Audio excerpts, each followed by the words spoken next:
quiero darle algunas herramientas y concientizar acerca de una de las situaciones que más reta a un recurso, a un pastor, a alguien en liderato, y es el burnout a nivel ministerial o el síndrome de quemazón. La explicación que les voy a estar compartiendo no va a ser tan enteramente clínica, porque esa parte, ¿verdad?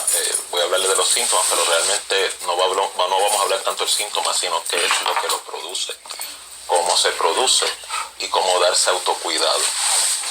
También le voy a hablarles de la faceta personal. Yo también he pasado por ese episodio, y cómo espiritualmente también Dios utiliza esos episodios para reenfocarnos en lo que es su propósito.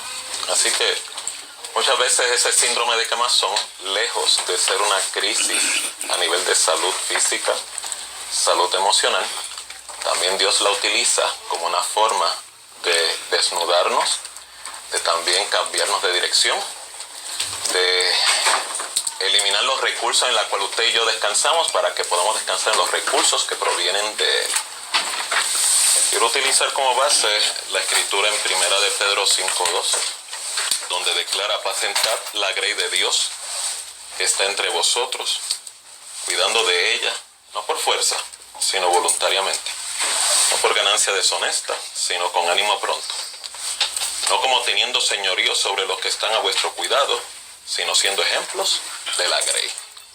Dios bendiga su palabra. Si se da cuenta, el primer consejo que nos da la Escritura de cómo interactuar, cómo yo aprender a relacionarme con el resto del cuerpo, con la gente que está bajo mi cuidado, con la membresía, la congregación, el servicio ministerial, o otros compañeros en ministerio, o personas que están en autoridad, que estamos bajo su autoridad.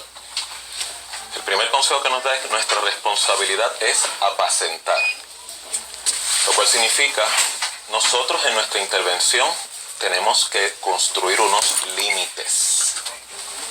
Ese término es bien importante en este proceso de crecimiento. Cuando hablo de límites es, usted y yo no lo sabemos todo, usted y yo no tenemos todas las respuestas, usted y yo no somos Dios. Solamente, ¿verdad?, somos unos facilitadores.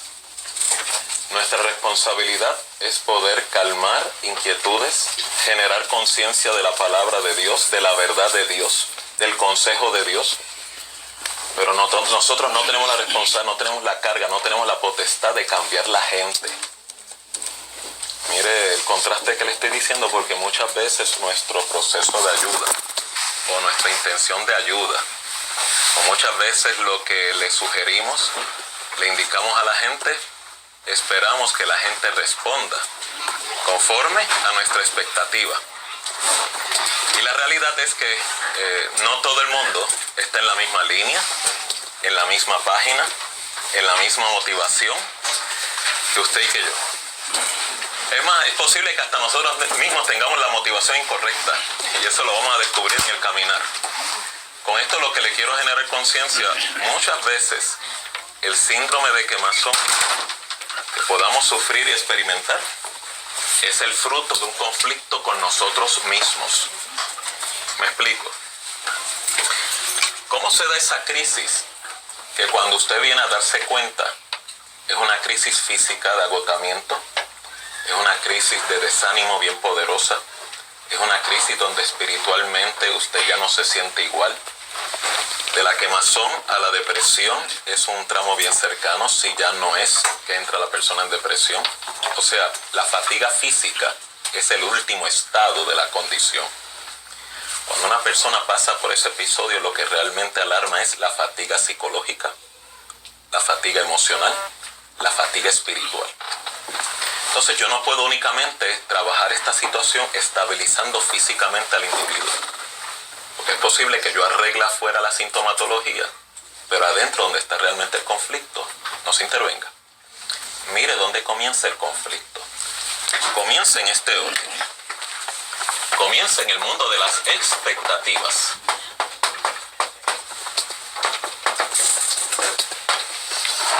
¿Qué es expectativa? Es la visión que tanto usted como yo construimos de cómo debe ser la realidad. Y no se olvide de este término. Cómo yo interpreto que debe ser. Si yo me manejo de una manera permanente en una expectativa o visión de que la gente, las cosas, las circunstancias o inclusive Dios responda a la expectativa mía, ya yo soy una persona en alto riesgo de ponerme en camino a ese síndrome. ¿Por qué? Porque las expectativas que están bien originadas, basadas en mi expectativa, en lo que debe ser la realidad tanto de otros, y yo se la transfiero, muchas veces son expectativas no realistas. Por eso cuando usted pasa frustración, siempre que usted experimenta frustración, ese síntoma es el resultado de esta transacción mental. Mucha gente en la iglesia, en el liderato, son candidatos inevitables a este síndrome. ¿Por qué? Porque nosotros partimos de una visión bíblica idealizada, que es cómo llevar y alcanzar lo que es las normas, el reino de Dios en este mundo. Siempre estamos, ¿verdad?, instruyendo, exhortando a la gente a que aspire a lo mejor de Dios. Y eso es parte del mensaje fundamental que tenemos que llevar y discipular al individuo. Pero también tenemos que conocer, no estamos en el reino de Dios aquí abajo. Estamos en un mundo hostil, un mundo enfermo, un mundo dañado. Y por lo tanto, como dice la Escritura, el reino de Dios lo tengo que construir yo en mi persona, primeramente. Entonces, cuando operamos tomando en cuenta, no estoy en el reino de Dios aquí abajo, estoy en el mundo. Estoy estableciendo el reino de Dios en mi vida, en mi casa, en mis relaciones. Pues muchas veces cuando yo traslado esa visión, tengo que entender, no todo el mundo, aunque cognitivamente o simpáticamente lo abracen, no todo el mundo abraza ese concepto, aunque sean cristianos. Por eso es que dentro de la misma iglesia o la misma, ¿verdad?, experiencia ministerial, no es sorpresa que usted pase heridas, desilusiones, frustraciones, traiciones, malestares, pero es parte normal porque el recurso más importante que tiene el reino es el individuo. Y para yo poder saber cómo manejar ese recurso, yo primero tengo que entender la naturaleza humana. Y la mejor forma de entender la naturaleza humana es entendiendo la mía. Porque si me pongo a entender la de los demás sin comprender la mía, mejor dígale al Señor que lo manda a buscar. Así que, cuando hablamos de expectativa, el conflicto comienza aquí, en la manera del pensamiento de la persona. Por eso usted ve que Jesús, o el autor de los evangelios, describe a Jesús que nadie le tenía que dar testimonio a Jesús del hombre, porque él sabía lo que había en el hombre. Así que en muy pocas ocasiones Jesús experimentaba crear expectativas falsas en los discípulos o en los individuos con quienes se relacionaba. Inclusive el mismo Jesús, que era Dios en la carne, estando en una relación, tenía un anillo relacional entre sus 12 discípulos. Usted tenía un Juan, que era sumamente íntimo con él.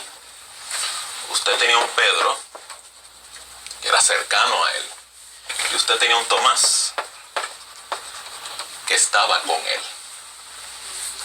Este era su círculo, parte de su círculo íntimo. No había acceso a otras personas. Pero dentro de ese círculo íntimo había 3 categorías. Cuando digo 3 categorías, 3 formas de conectar, 3 formas de vincular, 3 formas relacionales con el mismo Jesús. En un periodo de 3 años y medio, ellos tuvieron acceso a la persona de él, pero usted ve que la calidad relacional que él tenía con cada uno de ellos era diferente. No es que Jesús discrimine en el trato, es que la capacidad o la flexibilidad cognitiva de Juan era más amplia, más abierta, de más apertura que la de Pedro, y la de Pedro era mucho mayor que la de Tomás. Así que él se relacionaba con ellos conforme a su referencia. Pero usted ve que la manera de Juan de escribir a Jesús es muy diferente a la que Pedro la describe. Y la manera de Tomás relacionarse con Jesús era muy diferente a la manera que Pedro se relacionaba. Los tres le dieron candela. Pero esta menor escala, esta media escala, o bueno, bastante escala, y a este, pues casi como que siempre lo tuvieron que cargarlo en el camino. Porque Jesús decía una cosa y él la reinterpretaba de otra manera. Con esto lo que le estoy diciendo, Jesús sabía cómo relacionarse con cada individuo desde la referencia de cada uno de ellos. Y esa es una de las crisis por las cuales muchas veces nos estancamos en nuestro desarrollo ministerial o desarrollo espiritual, porque no nos damos la oportunidad de aspirar a crecer en esta área. Entonces empezamos a ver a la gente como yo las quiero ver, como se supone que sean, como se supone que deban actuar, porque son cristianos. Y no lo culpo, pero la consecuencia de ello es expectativas irrealistas. Y cuando eso ocurra, el próximo síntoma que le va a afectar al individuo es la frustración. Le estoy dando por secuencia lo que es el síndrome del burnout, que más que físico es un cúmulo de crisis psicológica afectiva.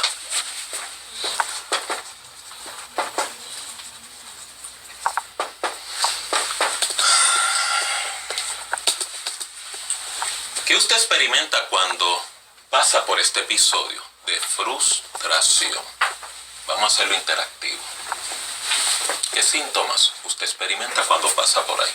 Cansancio. Agotamiento. Coraje. Coraje. Eso es una emoción bien particular. Desánimo. Desánimo. Decepción. Decepción. ¿Qué más? Si alguna otra. ¿Ve que ustedes saben del tema? Yo dije ya presión alta. Presión alta, sí. Sí, porque excelente. Porque si acaban de escucharse o escuchar a sus compañeros, cada uno de los síntomas que acaban de mencionar solamente operan en la parte afectiva, a nivel emocional. Entonces, como operan a nivel afectivo emocional, si yo no tengo un manejo adecuado de mi vida afectiva, esa material negativo no sale para ningún lado, se queda dentro de mí. La mayoría de los individuos lo que hacen con esa carga negativa emocional, la reprimen. Represión o el manejo de reprimir emociones negativas es la estrategia que el enemigo utiliza para yo entonces ir acumulando, para ir preparando el camino para llevarme a este desaire o esta condición que se llama síndrome de quemazón o depresión. Así que tener expectativas irreales y experimentar frustración es estrictamente normal. Es un estado de crecimiento humano necesario. El problema es que el individuo se quede detenido en esta transacción permanentemente. ¿Qué significa? Si yo me quedo detenido en esto, ya aquí no solamente está evidenciando un problema de lo que es ajuste a la realidad, o análisis mental, o análisis transaccional. Por eso usted tiene que en el Evangelio hacer muchos procesos reflexivos. Cuando usted pasa por crisis, cuando usted pasa por conflictos, porque es la única forma que el Espíritu Santo tiene para generarte conciencia de crecimiento personal, que la finalidad es el carácter de Cristo en tu persona. Yo auxilio en ese proceso o yo lo resisto. Lo ideal es que auxilie. Y Dios utiliza estos episodios para ir dándome calibración y dándome forma. ¿Qué pasa cuando un individuo se queda aquí estancado en esta transacción? Muchas veces nos quedamos estancados aquí porque a nivel de personalidad somos sumamente inseguros o dominados por miedos y no sabemos manejar dicha inseguridad, dichos temores. Y vuelvo al oriento, todo todos los padecemos, yo los tengo, usted los tiene. El miedo es parte normal, integral de la personalidad. Lo que Dios protesta es, no puedes permitir que el temor se apodere de ti, que es muy diferente. Yo lo puedo experimentar, pero someterme a él es totalmente contrario a la naturaleza de Dios. Entonces, cuando una persona se queda estancado en estas dos transacciones, choco con la realidad. No se da la expectativa que yo esperaba. La gente no responde como yo quiero. Mis líderes no responden como yo quiero. Mis discípulos no responden como yo quiero. El ministerio no responde como yo quiero. El concilio no responde como yo quiero. Estoy teniendo una crisis de ajuste a mi realidad. Cuando estoy estancado en esta transacción, muchas veces surge que el miedo a nivel de la personalidad controla a ese individuo. O sea, esta persona no tiene lo que se llama en psicología flexibilidad cognitiva. O como lo llamamos a nivel pentecostal, es rígido de personalidad. Por eso la personalidad rígida se siente sumamente atraído a los dogmas, al legalismo. ¿Por qué? Porque todo ese deseo, toda esa intención de agradar a Dios, que no está mal que lo agrade, está demasiado fundamentada en temores, no en el amor, que es el principio fundamental de la relación. Y por eso yo, llevando la misma palabra, pero con la motivación no adecuada, puedo destruir a gente, puedo destruir individuos, puedo destruir ministerios. Y eso es una realidad que tarde o temprano es inevitable, tenemos que aprender a enfrentar. Así que cuando yo no me doy la oportunidad de crecer en esta área, que muchas veces Dios lo va a permitir, particularmente todo aquel que aspire, Señor, yo quiero más crecimiento, quiero más intimidad, quiero más coinonía contigo, o quiero tu propósito, prepárese que esto viene de camino. Usted literalmente va a pasar muchos episodios de frustración o va a coger galletas por todos lados. Totalmente normal. Aprobado por Dios. Secundado por el Espíritu Santo. Sigan ahora, sigan ahora. Sigan ahora.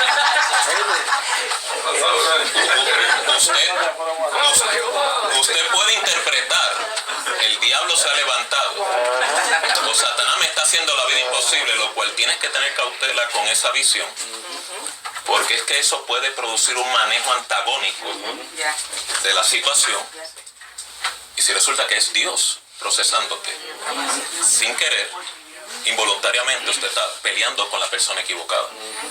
Por eso es que todo esto que le estoy hablando, esto es como una teoría, una explicación, pero si no hay conexión con el Señor, si no se consulta con el Señor, ¿cómo Dios le va a validar este proceso? Que la mayoría de las veces resulta ser este proceso. Entonces se ve que hay gente que se le va toda la vida peleando con el diablo cuando realmente están peleando con Dios. Entonces yo no quiero que usted sufra eso, no quiero que se desilusione, no quiero que se desanime, porque estos son los próximos síntomas que vienen de camino. Así que cuando el miedo me controla y me genera parálisis, produce unos hijos: obstinación, orgullo, rebeldía. ¿Ve los hijos del miedo? Al yo no darme la oportunidad de asumir responsabilidad por lo que estoy experimentando, transfiero la carga a otro fuera de mí, el adjudicar culpa. Entonces es bien peligroso. Lo hablo por experiencia propia. ¿Cuánta gente yo no destruí? ¿Cuánta gente yo no laceré? ¿Cuánta gente yo no herí? Tratando yo de proteger mis miedos y proteger mi ignorancia y no asumir responsabilidad, y encubriéndolo en el nombre de Dios. Y eso me trajo consecuencias, porque Dios tuvo que quebrantarme, Dios tuvo que trabajar duro conmigo, y tuve que entrar a un proceso de restitución. ¿Por qué? Porque fui injusto en mi proceder. ¿Por qué? Porque atenté, laceré, lastimé el mayor recurso del reino, el individuo. Así que, si no me doy la oportunidad de verlo de esta forma, el siguiente síntoma a la frustración es el desánimo. Si se da cuenta, Cuando usted habla de síndrome de quemazón, no es una crisis espontánea, o mucho menos instantánea. Es una experiencia dinámica, progresiva y acumulativa. Usted no puede caer ahí de un día para otro. Es el acondicionamiento de años, décadas o meses. Todo dependiendo la carga negativa que usted experimente. Así que, cuando experimento desánimo, el desánimo yo puedo manejarlo de dos formas. O una respuesta emocional de ajuste a esta crisis de la expectativa no cumplida y la frustración que sufro, que como muy bien mencionaron ustedes, la mayoría de las veces lo que produce son emociones negativas, coraje, malestar, desilusión, decepción. Al yo no manejar esas emociones que yo experimento de manera adecuada, ¿y cómo se maneja esas emociones de manera adecuada?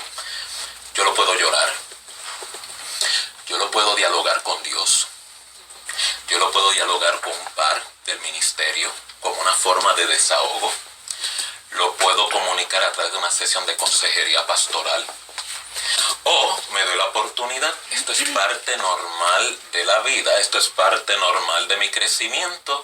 Aquí todo lo que esta situación me está diciendo, Peter, tú pensabas que la gente, la situación, tenían que responder a tu manera y te has dado cuenta de que no es así. Bienvenido a la realidad. Usted se da autoterapia. Self-therapy se llama eso. Vuelvo y lo oriento. Lo que le estoy aconsejando es, si yo no tengo un manejo adecuado de esa crisis acumulativa que usted no maneje a favor suyo, la va a descargar con alguien tarde o temprano. La puede descargar con sus más íntimos, la puede descargar con la hermandad, lo puede descargar en el ministerio, lo puede descargar con los líderes. Y no hay sorpresa si también lo descarga en contra de Dios. Es que Dios no responde a lo que yo le he pedido. O la gente ha sido bien honesta, es que Dios no contesta como yo he querido. Bueno, eso es una realidad, porque muchas veces no sabemos pedir. Entonces lo que quiero que entienda es, el desánimo es la experiencia de regulación emocional. Que es, experimento estas emociones negativas que ustedes muy bien mencionaron y me doy permiso a procesarlo. Por eso, cuando usted vea, experimente o usted mismo sufra un mal momento, no trate de espiritualizar el episodio. Dele permiso al individuo a sufrirlo, porque nos conducimos en una dimensión tan espiritualoide que cancelamos el renglón humano.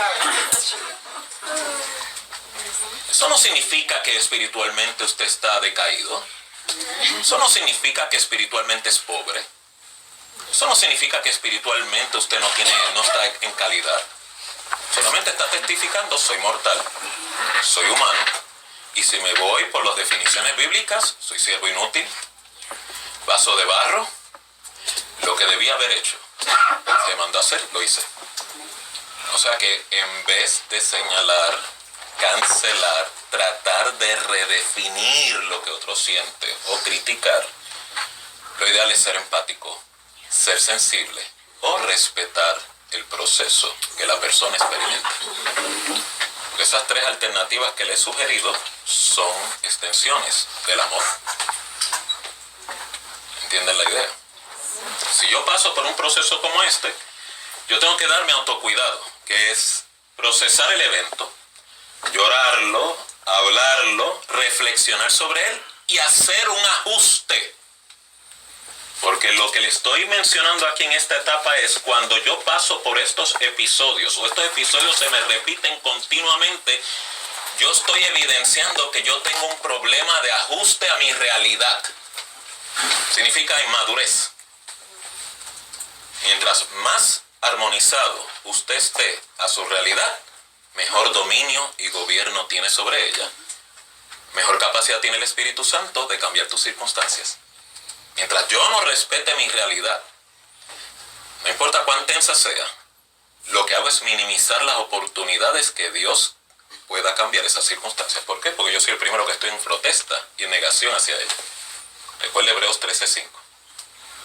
Contentos con todo, ¿verdad? Con lo que tenéis ahora y con las condiciones que puedas estar sufriendo ahora. Porque el Señor te dijo: no te desampararé, no te dejaré, no tengas temor a lo que te pueda hacer el hombre. Descanse en esa promesa, Dios no miente. Si yo logro hacer ajustes sobre esa experiencia, esta experiencia queda resuelta. El episodio y los síntomas que sufrí y viví quedan cancelados.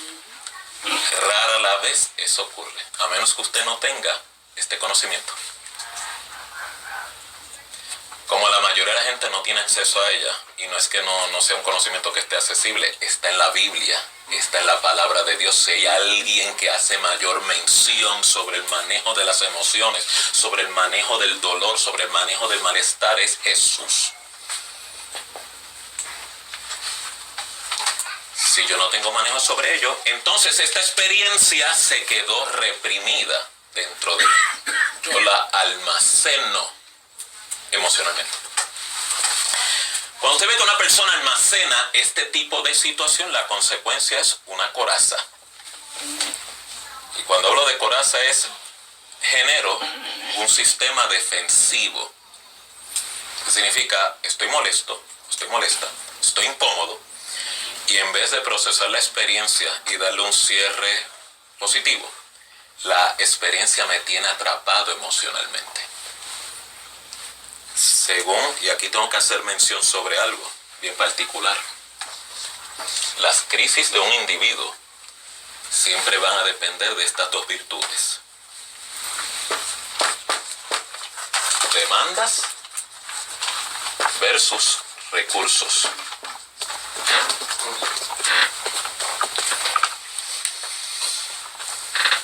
Perdone por no haberlo explicado antes, pero esto es fundamental.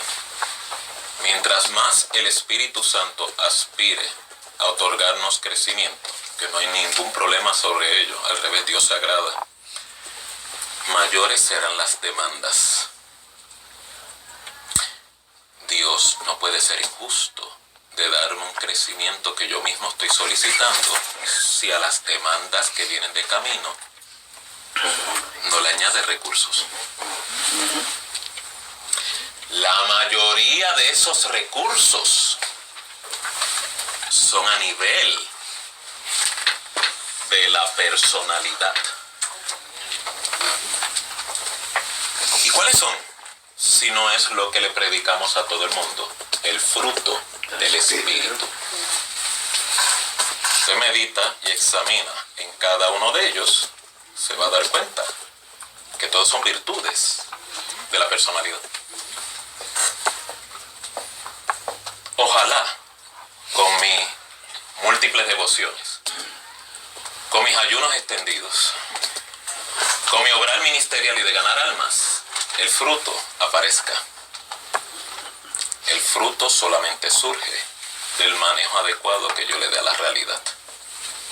Así que yo puedo estar sumamente equiparado a nivel de dones, pero puedo estar desequilibrado a nivel de la personalidad en cuanto al fruto. Eso es lo que quiere decir. Lo único que testifica es que no me he dado la oportunidad de armonizar mi carácter con lo que el Espíritu Santo quiere hacer.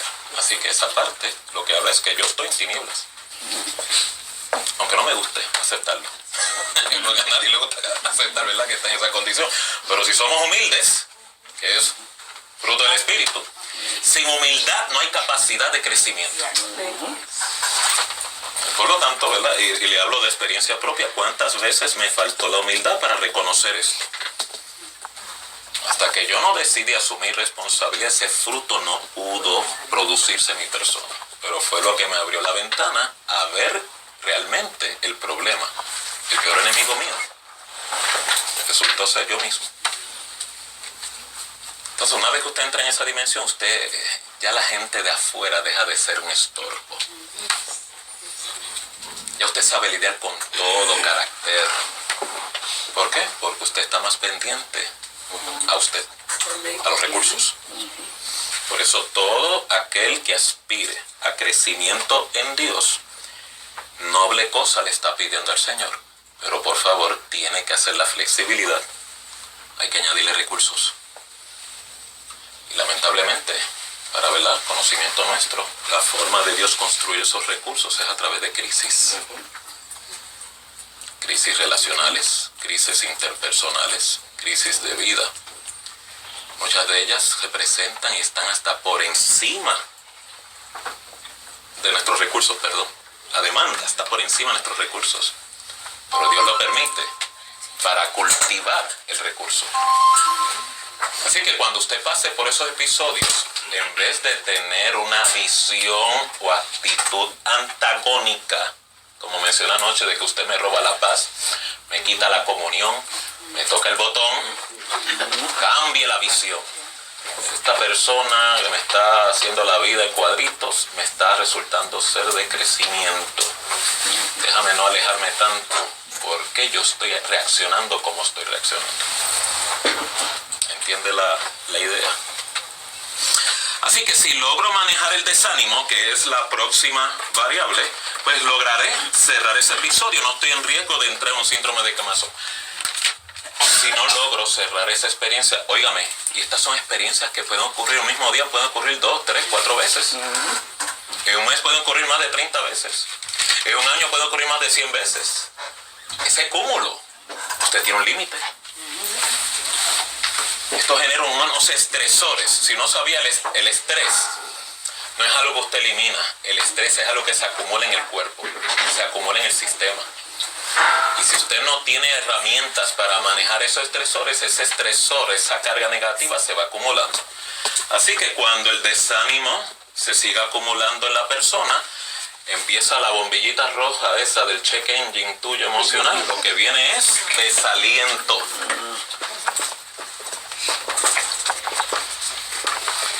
Desaliento, el síntoma que produce es: yo no sirvo para esto, o este no es mi llamado, o este es el lugar incorrecto, o es aquí no entienden mi visión, o la gente es una mala agradecida, o esto no sirve, o tal vez mi llamado. O sea, la persona entra en una crisis existencial.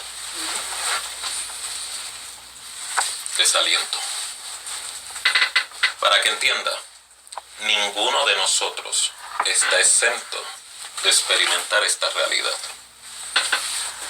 Elías, que era un hombre que lograba mover el trono de Dios con su intervención y sus plegarias, pasó por este episodio. Déjeme ver si se lo puedo ilustrar bíblicamente. Después que limpia el culto idolátrico de Baal, al otro día la mujercita, la del rey, le manda la cartita diciéndole: te voy a mandar a picar el cuello. O sea, el tipo barre con 800 hombres, le pica el cuello, pero ante la carta de una mujercita sale corriendo. En el momento que ese episodio surge, lo encuentra físicamente fatigado, porque estuvo matando gente de... Esta crisis era de más de 3 años y medio, o sea que hay una carga acumulada. Cuando él interpreta que está todo terminado, se le presenta esta nueva crisis. En vez de enfrentarla, usted ve que él sale corriendo. Como dice, ¿verdad?, las teorías en cuanto a lo que es la reacción y alarma: fright, freeze or fight. Él escogió flee, correr. Y si se va dando cuenta cuál es el discurso de él mientras va caminando por el desierto: no soy mejor que mis padres, quítame la vida, mejor estar muerto. Y dice que se echó a dormir, por no decir, se echó a morir. ¿Qué hizo Dios? Lo condenó, lo juzgó, le dijo: ¿qué pasa con tu fe? Dice la Biblia, si usted recuerda el episodio, es el episodio más semejante a una hospitalización parcial. ¿Qué es una hospitalización parcial? Cuando alguien lo meten, ¿verdad?, en una hospitalización por un par de días, ¿qué es lo que hacen allí? Lo acuestan, lo empepan, le meten mete el suero. Y no lo interviene para nada. Pero eso tiene una función vital, que es reacondicionar el organismo. O sea, primero se trabaja la fatiga corporal. Porque imagínense, darle terapia a un individuo en esas condiciones. Le entra por aquí, le sale por acá. Imagínense, condición, consejería pastoral, por favor. No le va a entrar. Entonces usted tiene que estar alerta. Pero cuando usted está bregando, ayudando con personas, usted tiene que saber si la persona está apta para ser ayudada. Si la persona realmente quiere la ayuda. Porque esa es una de las desilusiones que muchas veces sufrimos. Queremos ayudar al que no tiene intención de ser ayudado. Yo tengo que discernir si realmente la persona intenciona ser ayudada. Así que se echó a dormir. ¿Y qué Dios hizo? Lo dejó dormir.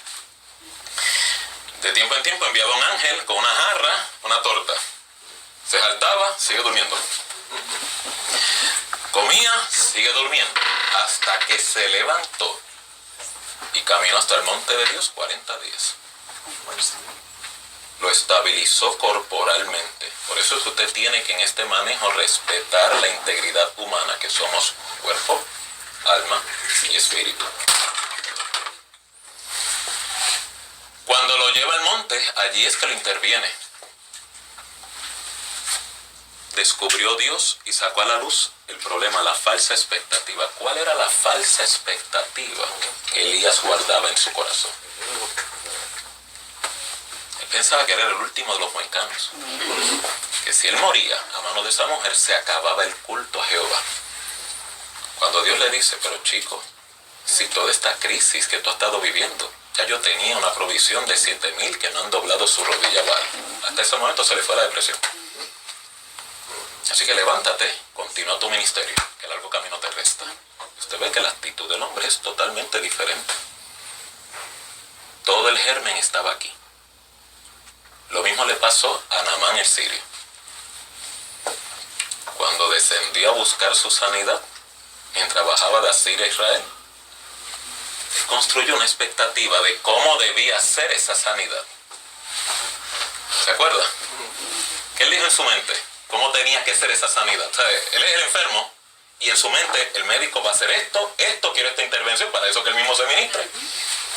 Y de una condición de muerte.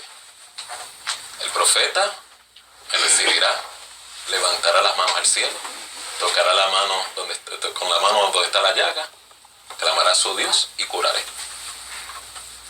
Cuando llegó donde Eliseo, ni tan siquiera le abrió la puerta. El Señor le dijo, zombúllate en Jordán 7 veces y será sano, y le tiró la puerta. Se le fue todos los recursos, todas las expectativas al suelo, y se le fue toda la protesta, no en la medicina que le dieron, sino en cómo debía ser aplicado ese proceso medicinal. Hasta que sus escuderos lograron persuadirlo, o sea que lo llevaron a razonar.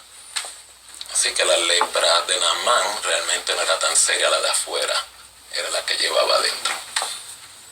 Si es real en hombres y héroes de la fe, porque yo voy a pensar que estoy exento.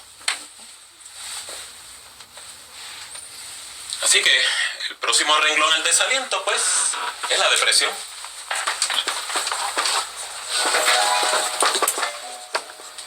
O lo que llamamos síndrome de quemazón.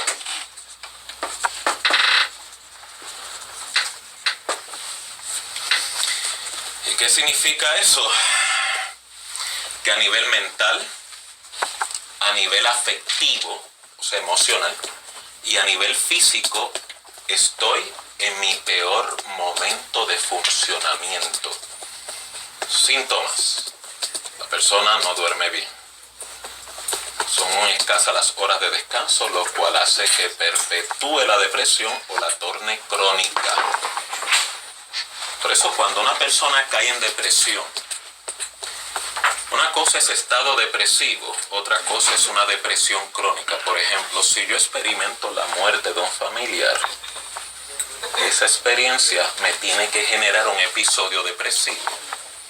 Y ese episodio depresivo es correcto porque hay un detonante a esa causa. Significa que parte de mi proceso de duelo es experimentar esa sintomatología. Eso tiene eventualmente reversibilidad. Pero cuando es un cúmulo, como el ejemplo que le di a Elías, o de los que usted y yo podamos sufrir, es muy diferente. Porque puede ser que no salga de ahí. Y es por eso que muchas veces cuando una persona cae en depresión, el funcionamiento no es óptimo. Lo que antes le llamaba la atención ya no le llama la atención. Por eso usted puede encontrar muchos ministros que quieren renunciar al ministerio, no quieren continuar, o bajan la calidad de su desempeño. Su desempeño ya no es tan claro, no son tan objetivos. Hay mucho desaliento y desánimo. La vida espiritual ya está inoperante, o sea, se le hace duro o casi nada de tener devocional.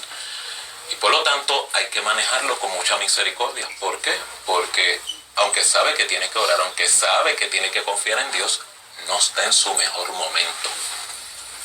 Si a eso le añade que la persona se pone la presión de que no estoy orando, de que no estoy buscando a Dios, de que no estoy mejor como antes, más se hunde en la depresión. Por eso en algunos casos va a ser necesario que la persona busque ayuda profesional, porque una depresión crónica ya es una condición clínica. Y no es para restarle a la vida espiritual. Pero lo que quiero que entienda, si una persona cae en dicha condición, hace tiempo se comprometió su destreza espiritual. Como tú decirle a un deprimido que tenga fe. O sea, ¿por qué yo voy a tratar de persuadir a alguien que no esté en su mejor momento de creer? ¿Por qué le voy a poner esa carga? Por eso algo bien importante sobre esta experiencia es saber cuáles son mis límites y saber delegar. Porque uno de los retos que nosotros tenemos como ministro y como recurso es que la gente piensa que tenemos una respuesta para todo. La gente interpreta que no solamente somos pastores y ministros, sino trabajadores sociales, psicólogos, psiquiatras, jueces, abogados, handyman. O sea, no, usted tiene un límite. Y yo quiero que ayude a la gente, pero con límites. Si no tiene el peritaje o interpreta que no tiene los recursos, usted no peca en referir. Pero no puede crearle una expectativa a la gente de que usted es Superman. Porque una vez que se enteran de eso, van a seguir viniendo los Lex Luthor a tu vida. Va a seguir la gente con demanda, con demanda, con demanda. Entonces por eso es honroso yo poder ejercer el ministerio, pero con claridad de limitaciones. Yo conozco cuáles son mis límites. Yo conozco hasta dónde mi peritaje llega. Yo quisiera poder tener un caudal de conocimiento a nivel teológico, a nivel del entendimiento, pero no lo tengo. Solamente puedo operar en el conocimiento que Dios me ha concedido. Yo lo más que puedo hacer es suplemento de otro. Así creamos una unidad, una interdependencia a nivel de ministerio. Entonces lo más importante a entender sobre esta condición de la depresión es que todos estamos en riesgo a caer a ello, y muchas veces un tiempo de sabática o un tiempo de descanso puede ser necesario o será necesario, no solamente para estabilizar físicamente el organismo, sino también para volver otra vez a reestructurar la parte mental. Porque si yo no logro resolver la controversia a nivel cognitiva que incitó esta crisis, yo soy candidato a repetir el episodio más tarde. En el caso de Elías, se puede predecir, o más bien, se da por hecho, de que no había riesgo de que volviera a repetir el episodio. Porque lo que lo llevó a esa crisis, que fue una expectativa incorrecta, fue resuelta. Dios se lo comunicó. Pero no se lo comunicó cuando estaba en la crisis, sino cuando estaba estabilizado. Hasta aquí, ¿van entendiendo la idea?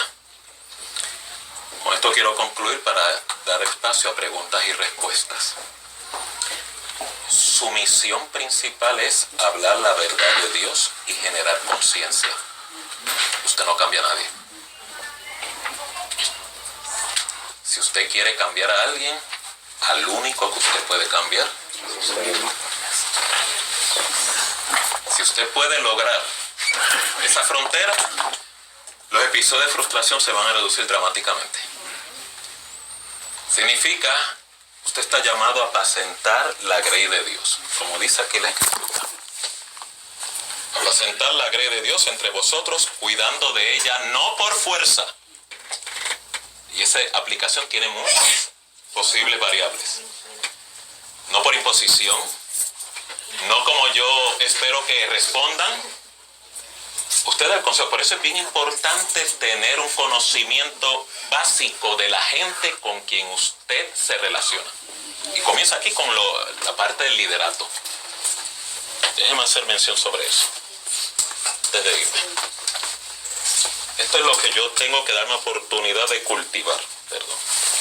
Yo tengo que desarrollar a nivel del ministerio lo que es conciencia personal.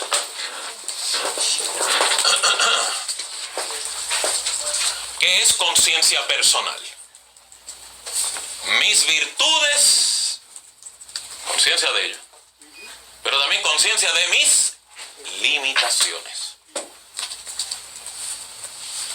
Conciencia personal es, Peter Burgos tiene un conocimiento claro de dónde él es virtuoso, dónde él tiene limitaciones.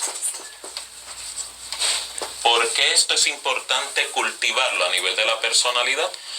Porque te da equilibrio. Equilibrio a nivel de vida, equilibrio a nivel de las relaciones, equilibrio a nivel existencial. Donde usted es virtuoso, rara la vez va a tener conflicto. Donde tenga limitaciones, ahí es que continuamente usted tiene que trabajar. Me explico. No es malo agradar a la gente, es parte de la virtud de la vida cristiana. Pero si esa virtud resultara ser una necesidad compulsiva que puede estar escondida, de que yo busco agradar a la gente para buscar aceptación, esa limitación te puede destruir. Entonces muchas veces nosotros oramos, Señor, revélame cuáles son mis áreas de limitación.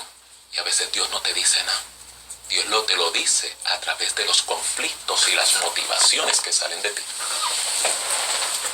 Por eso el reflexionar y el hacer introspección es una virtud tan importante como la oración, la lectura de la palabra y el ayuno. Porque es examinación de mis motivaciones. Si yo resulto que entro con esa limitación, yo tengo que tener mucho cuidado.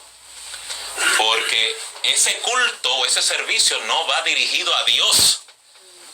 ¿Va dirigido a quién? A mí. A satisfacer una necesidad de mi ego. ¿Entiende por qué es tan importante yo tener conciencia de mis limitaciones? Lo segundo es poder desarrollar percepción interpersonal. ¿Qué es percepción interpersonal? Yo tengo que tener un conocimiento que sea básico de cómo el otro o la otra interpreta, percibe, cómo se anima, cómo se ofende. Por eso es tan importante. Todo lo que le he estado compartiendo tiene una variable en común, que es relaciones interpersonales. Esta es la idea. Si yo soy pobre a nivel de las relaciones con otros, ese conflicto da evidencia de que yo soy pobre relacionándome conmigo mismo. El conflicto que yo sufro con mi hermano es el conflicto que estoy teniendo conmigo mismo. Por eso es que le he estado persuadiendo desde anoche, no entre en esa trampa de adjudicar culpa, cancelar a otros, estar negativa en actitud con otros. No, trabaja con usted. Percepción interpersonal es, yo tengo una idea básica de cómo el otro interpreta, procesa, piensa, maneja conflictos. ¿Para qué?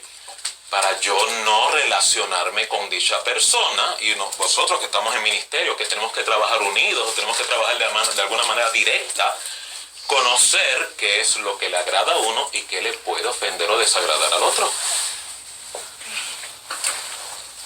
Los conflictos a nivel de hermandad ministerial son normales. Yo los he tenido, usted los va a tener. Lo importante es cómo se maneja esa realidad. Si usted se entera de que en alguna manera, ¿verdad?, te afectó a alguien, usted tiene que tomar la iniciativa de buscar la forma cómo cerrar eso, porque es algo que Dios aplaude. Y si usted interpreta que alguien le ofendió voluntario o involuntariamente, usted tiene una responsabilidad de concientizar a ese alguien de cómo le afectó. Porque si no lo hace, el otro curso que le queda es chisme y bochinche. Y no se lo sugiero. Porque si yo lo manejo de esa forma, a nivel de carácter sigo estancado. Vuelvo y lo oriento. Donde usted se encuentra es en la empresa de más demanda a nivel global. Ninguna otra empresa, ni a nivel privada, sufre las demandas que ustedes sufren. Por eso el peritaje tiene que ser recursos a nivel de la personalidad, que en nada entra en conflicto con la verdadera espiritualidad. Lo que hemos hecho es fragmentar esa experiencia. Queremos todo resolverlo espiritualmente y dejar decaído el hombre interno. No, hay que armonizarlo. Y lo que le estoy concientizando, muchos de los conflictos o retos que usted sufre no son accidentes. Dios lo tiene en agenda. Hoy le toca a él, hoy le toca a usted, mañana me toca a mí, con la única intención de crecimiento. Usted decide si usted hace guerra con la gente, hace guerra con Dios, o humildemente acepta el proceso. Así que percepción interpersonal es: yo tengo que tener la oportunidad de un conocimiento básico de esa otra persona, y eso se logra con coinonía, no aislado.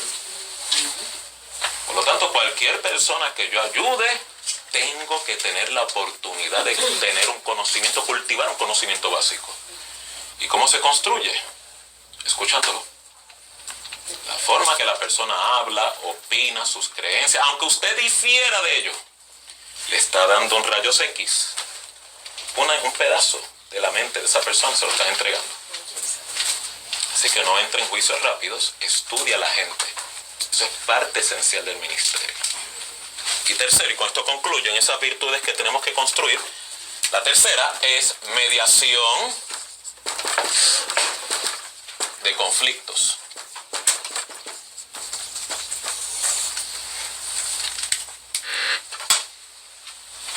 Todos los días usted va a experimentar conflicto. Todos los días. Conflictos suyos o conflictos de otros. En la posición que usted está, usted recibe continuamente conflictos. ¿Qué es mediar conflicto? ¿Cómo resuelvo una controversia? ¿Qué herramientas yo tengo para resolver controversia? Pues a lo mejor usted no tiene todas las herramientas. Pues no tiene que ponerse la carga o la falsa expectativa de tratar de resolverle a Raimundo a todo el mundo si no tiene los recursos. Lo más que puede hacer es: no sé, no tengo los recursos, pero puedo explorar cómo te puedo ayudar. Y no le crea una falsa expectativa a la persona, ni tampoco a usted mismo, una presión indebida. O sea, lo que quiero que entienda es: yo quiero que usted ayude, pero ayude de manera responsable. ¿Cuál es el discurso? Ayuda a todo lo que usted quiera sin dejarse ayudarse usted. Ame a todo el mundo sin dejar de amarse usted. Cuide de la grey de Dios sin dejar de cuidarse usted. Ustedes que tienen familia, tienen que cuidar de su familia. Tienen que cuidar de su primer ministerio, como mencioné anoche. Que el ministerio no te robe. El ministerio rara vez le roba a la familia a uno. Es el manejo que uno le da lo que hace que se pierda la familia. Así que todo eso, a mí me encanta el ministerio, pero el ministerio no puede ir por encima de mi responsabilidad parental y familiar. Dios es primero. Mi familia es primero también, importante. Ministerio siempre va a haber. Usted lo va a ver, necesidad siempre va a haber, no acaba. Al revés, usted trate de orar de que pare, pero nunca va, siempre va a haber de sobra. Siempre hay gente con necesidad, gente con frustración, gente con crisis, gente con urgencia, gente con emergencia. Y las definiciones que cada uno le pueda dar. Pero tu salud, tu familia, tu descanso, tus vacaciones, Amén. tu tiempo de asueto y reposo. Sí, porque todavía yo conozco servidores que no quieren las vacaciones, le tomaron prestado allí y el decir descanso cuando suba el cielo. No, eso tiene un impacto a nivel de tu organismo. El ministerio es bien demandante. El ministerio te puede robar el sueño. Entonces lo que quiero que entienda es, el ministerio se tiene que hacer con sabiduría, porque puede ser un disfrute. Pero si no lo experimento así, soy yo el que estoy creando esa controversia, mi mala mayordomía. Y no hay pecado en yo aceptarlo y reconocerlo así. Al revés, Dios lo ve con mucha virtud que yo lo maneje de esa manera. Así que cuando una persona cae, ¿verdad? Quiere evitar caer en ese síndrome, tiene que cultivar estas destrezas. Estas son destrezas interpersonales y autorreflexivas. Si se da cuenta, tiene mucho que ver con el mundo intrapsicológico del individuo. Dios le bendiga, Dios le guarde.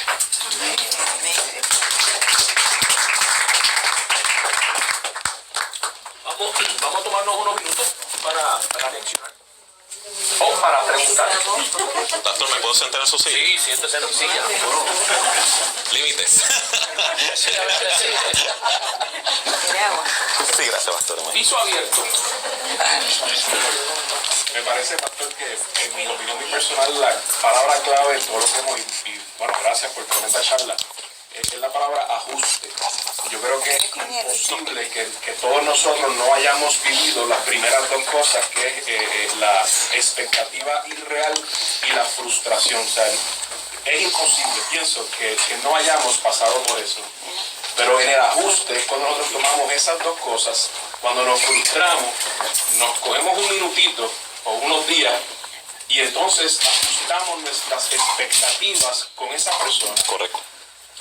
A veces las expectativas irreales no necesariamente son las que nosotros creamos, es las que vemos de los individuos por el corto o poco tiempo que hemos pasado con ellos. Pero al momento en que empezamos a trabajar directamente con ellos, que entramos en una relación más íntima, encontramos que nuestra expectativa irreal era porque no habíamos pasado tiempo íntimo, directo con esa persona.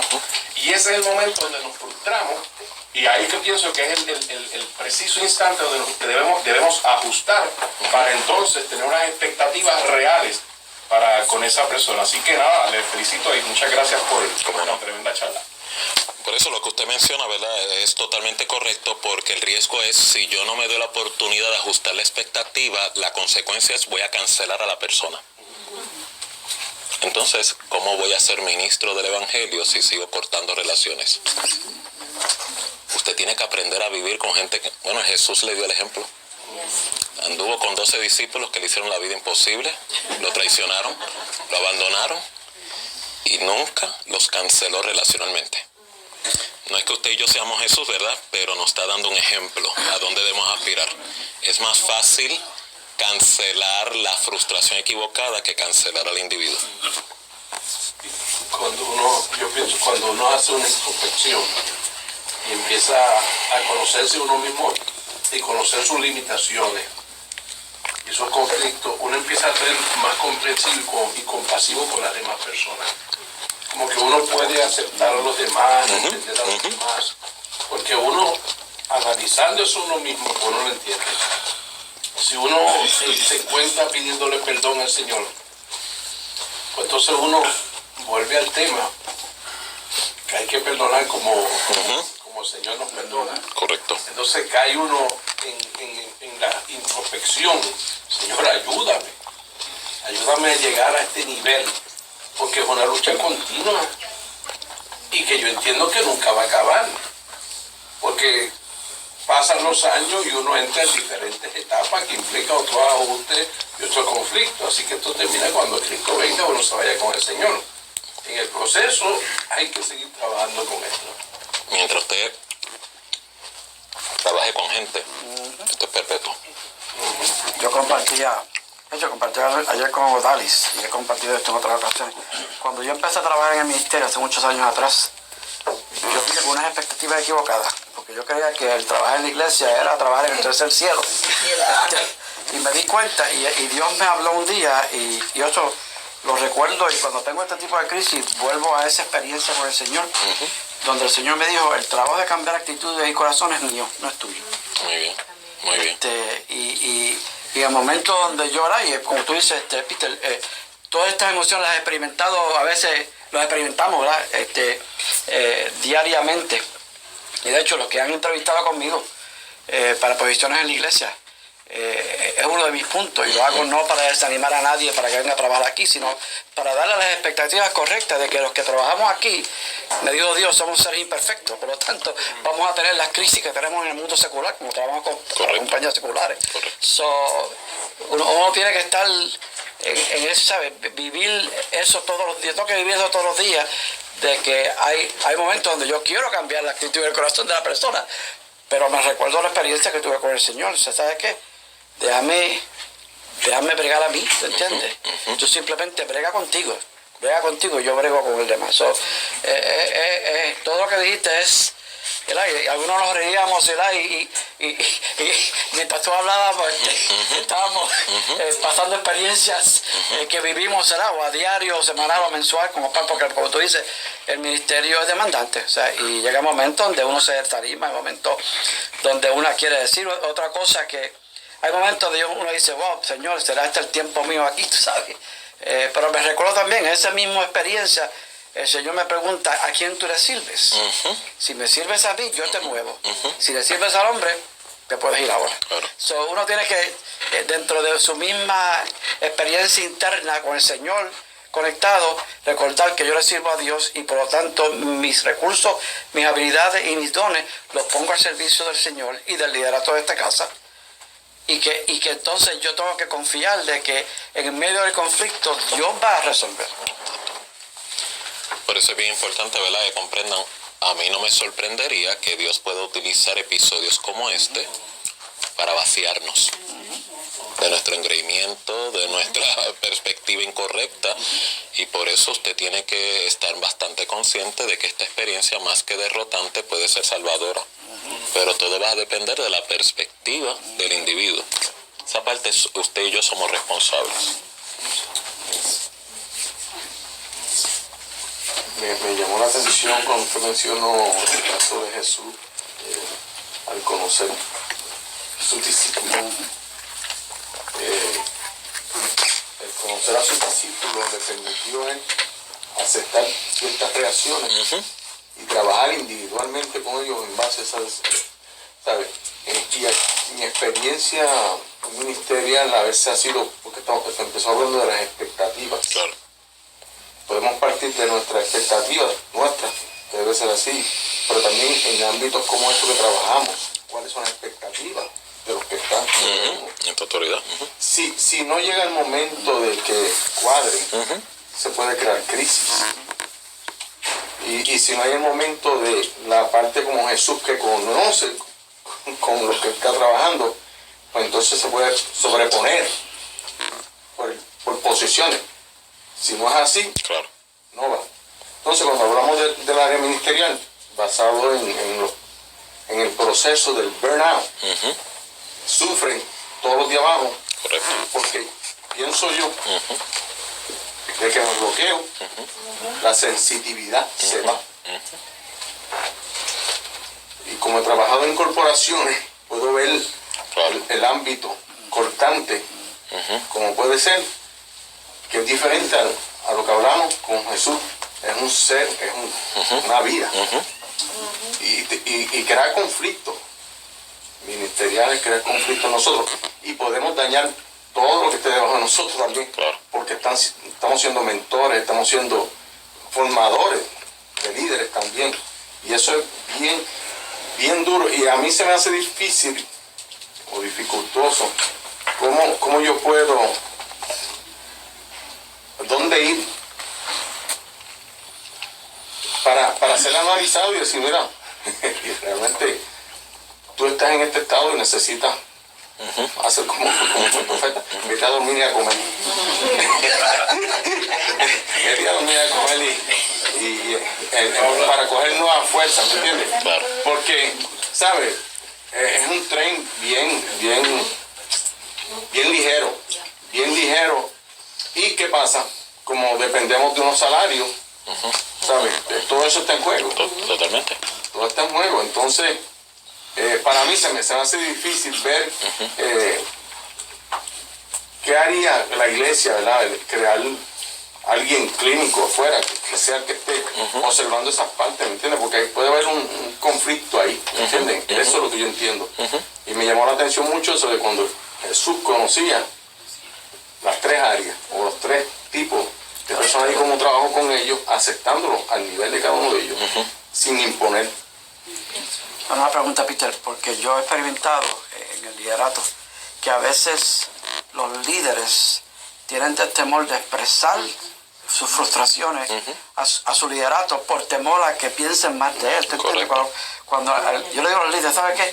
Yo veo eso como un signo de fortaleza. Que yo pueda decir, ¿sabes qué? Yo estoy frustrado hoy, y no tengo la contestación, por ahí hay líderes que no, o sea, que ponen esa barrera, o sea, que cómo uno lidia con eso, o sea, qué herramientas hay para yo poder ser, ¿sabes qué?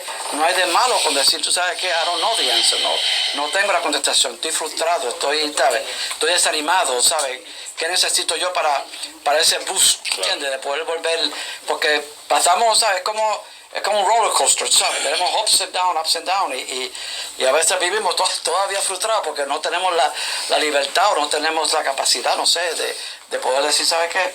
Yo no tengo la contestación, que el líder no vaya a pensar menos de uno porque uno simplemente expresa sus emociones ante la persona. No, yo entiendo que la iglesia tiene, ¿verdad? Y particularmente el liderato tiene que cultivar una cultura de autenticidad. Cuando digo autenticidad, el mismo Jesús lo era. Él era Dios en la carne, pero él se frustró con los discípulos. Generación incrédula, ¿hasta cuándo lo he de soportar? O sea, que pasó sus malos momentos en la carne.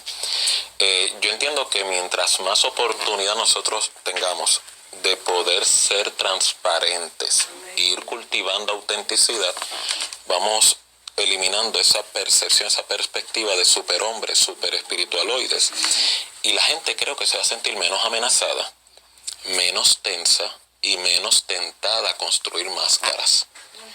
Pero comienza voluntariamente en cada uno de nosotros. Yo hace mucho tiempo yo tomé la decisión de que lo que yo soy y lo que no soy, y mis derrotas, mis pérdidas, mis fracasos, como decía Pablo, en vez de hablar de mí, voy a hablar de la debilidad que hay en mí, para no crear una imagen ni crear una opinión elevada de mi persona. Así me hago más real para el individuo que me está escuchando y menos amenazante. Y yo entiendo que eso es un evangelio más funcional, cuando tú te puedes proyectar en esa parte donde yo amo a Dios, pero soy frágil. Doctor,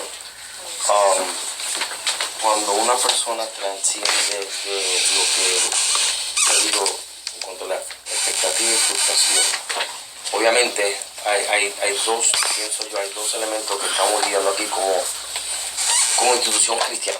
Una es el factor recurso humano en el contexto de feligreses que son parte de la iglesia, y tenemos que entonces ayudarlos en esa transición de que no entren en la etapa de depresión, desánimo y desaliento. Y obviamente el factor relación, como dijo Jorge, es bien fundamental para no poder, you're able to gauge the pulse of the people from a parishioner standpoint. Entonces en el contexto de cuando un empleado, o sea, que es parte de la iglesia, es miembro de la iglesia, pero entonces tiene unas responsabilidades en cuanto a una labor en la iglesia, y ya ha trascendido de la expectativa y la frustración y se está manifestando en el desánimo, el desaliento, quemazón, depresión. Sin embargo, unas tareas tienen que llevarse a cabo, pero no se están llevando por el factor reacción al síntoma.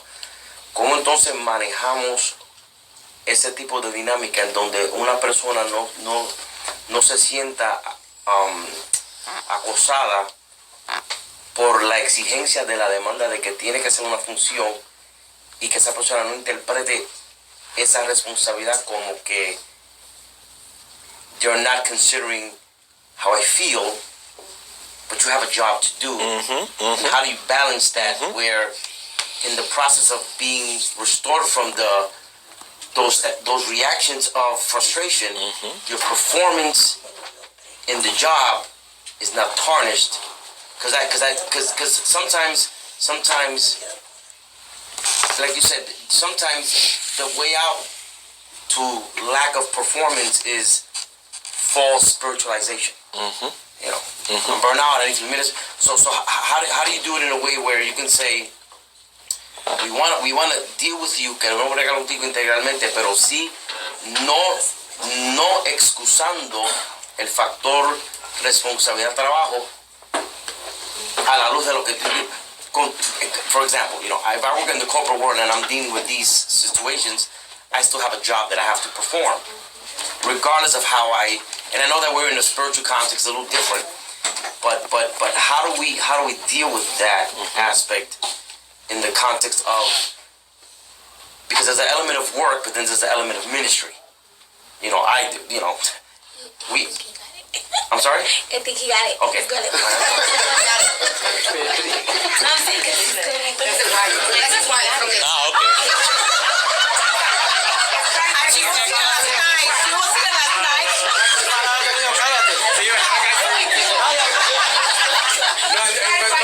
Un ejemplo de intuición lo que habla Nacho. Es que mi otro padre, bueno, mira, es que, exacto, exacto.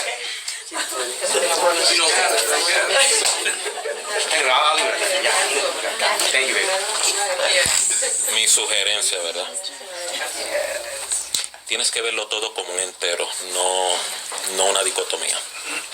Me explico. Yo tengo mi trabajo secular, pero yo lo veo como un ministerio. Yo lo veo todo Dios. Cuando yo logro integrar toda mi realidad, Dios, esas crisis, esas desfases empiezan a disminuir, porque empiezas a encontrar propósito en todos los contextos. Si yo lo veo en una dicotomía, empleo, trabajo y ministerio, ya eso me crea una división. Entonces, los recursos que yo tengo, los tengo que dividir. Recursos para el empleo, trabajo, recursos para ministerio. Es una guerra de dos frentes. I'm gonna get depleted sooner or later. La sugerencia que yo le doy a muchas personas es, haz una integración. Hazlo todo un whole. Dios. Porque al final del día, empleo o no empleo, te lo dio Dios. O sea que todo depende de la visión como yo la lleve. Ahora, yo vengo del corporate world también. Hay unas estructuras, hay un ordenamiento muy diferente al que yo veo en mi iglesia o en la misma iglesia donde yo persevero. Yo he tenido crisis con mis pastores porque a veces yo veo, no, esto hay que hacerlo, esto lo otro, pero Dios, tú estás bajo autoridad. Entonces yo tengo que ver con esos límites. Y yo tengo que estoy llamado a ser facilitador, que es lo que le falta al ministerio, déjame añadírselo. Si lo hacen bien o no o lo hacen regular o no lo hacen bien, mi responsabilidad es facilitar, no cancelar o eliminar. Porque en el momento que yo cruzo esa línea, me estanqué mi crecimiento porque no sé manejar la autoridad. Entonces yo, conociendo ese riesgo en mí, yo tuve que reedificar muchas cosas y verlo todo como un solo contexto. Todo es Dios. ¿Para qué? Para evitar entonces esa posible crisis, que es, me siento que tengo que atender unas demandas aquí en esta área, estas otras demandas en esta otra área, ¿qué hago acá? ¿Cómo lo hago acá? Cuando realmente las dos son una. Sigue siendo Dios y lo voy a hacer todo para Dios. Eso me permite que los recursos que yo tenga o los que tenga que cultivar me permite dar mejor rendimiento, o sea, más duración y por ende mejor funcionamiento, mejor manejo. Así que technically it's a mind trick que cambia tu estado afectivo y eso es parte de un crecimiento a nivel de la personalidad.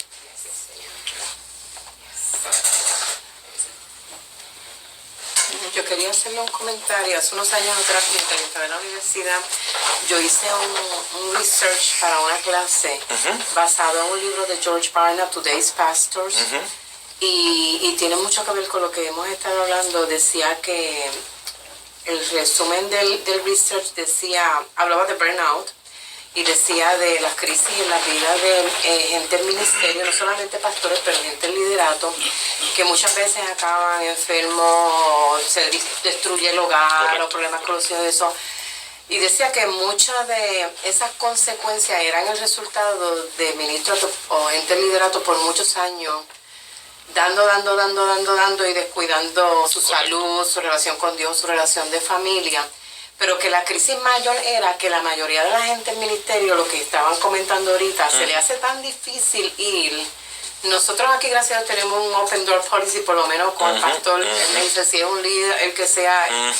Pero aún así, puede que haya gente que se sienta de esa manera, y por job security, o porque dirán de mí, o porque yo tengo credenciales, they don't come, a pesar de que la puerta está abierta para que vengan.